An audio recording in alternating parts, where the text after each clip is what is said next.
Olá, turma do sexto ano, estamos aqui para mais uma aula, mais um encontro de história.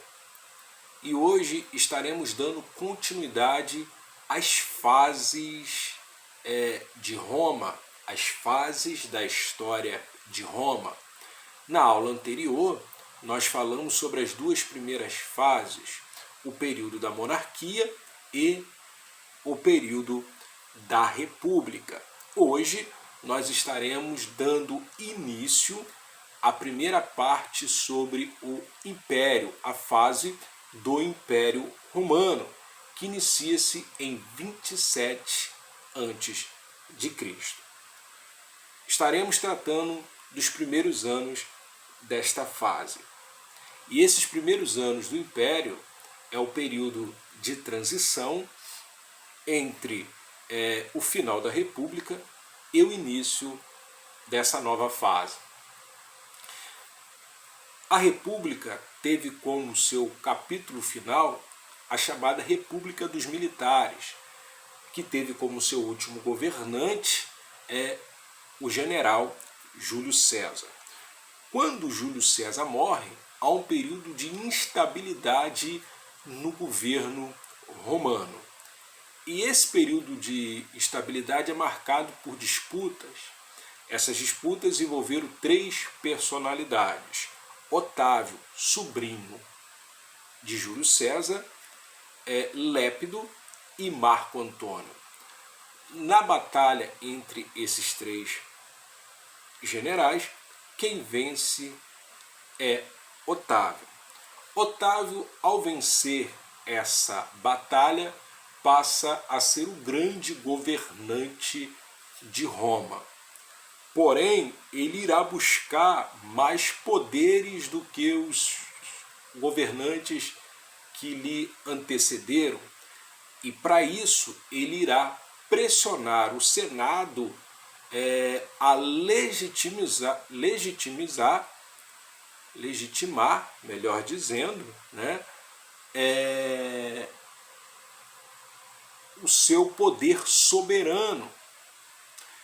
E isso vai acontecer, o Senado irá dar a ele esse poder, e a partir desse momento em que o Senado aprova a soberania de Otávio, em 27 anos antes de Cristo, inicia a data de nascimento do Império Romano. É nesse momento em que esse governante ele passa a exercer todos os poderes do governo de Roma. Ele recebe vários títulos, como o Augusto, que quer dizer o divino. A figura do governante agora passa a ser divinizada. Ele recebe o título também do primeiro cidadão de Roma, ou líder do Senado, submetendo o Senado a ele.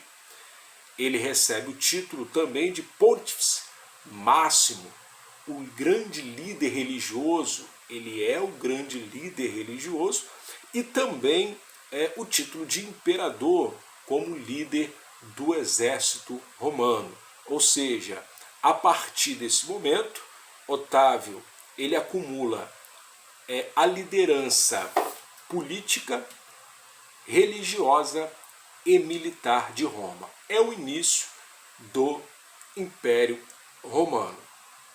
Nesse período, ele irá dividir socialmente Roma em dois estamentos. O primeiro estamento das pessoas livres, que poderiam ser pessoas ricas, plebeus ou camponeses, e os escravos, que era uma gama que crescia ainda mais. Crescia ainda mais porque nesse período Otávio irá travar várias batalhas e irá vencê-las, todas elas, anexando esses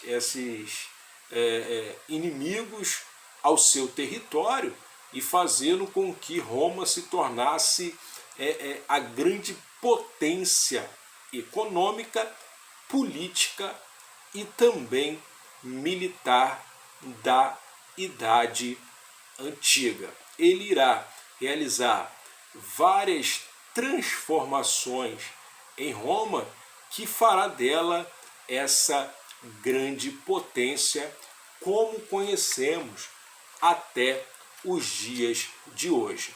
O seu império, seu período como imperador vai durar cerca de 40 anos e não era um governo hereditário, ou seja, que passava de pai para filho. Ele teria que indicar um novo imperador e ele vai escolher Tibério para ser o seu sucessor, e esse, como pupilo de Otávio, irá participar dos últimos anos de Otávio como imperador, dos trâmites do governo para que pudesse lhe suceder ao trono de imperador romano.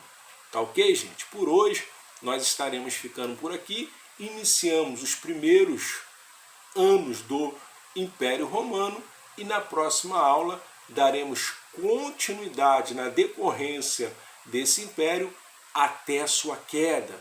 E a sua queda marcará o fim de uma era, marcará o fim da Idade Antiga e o início da Idade Média, tá ok? Por hoje é só.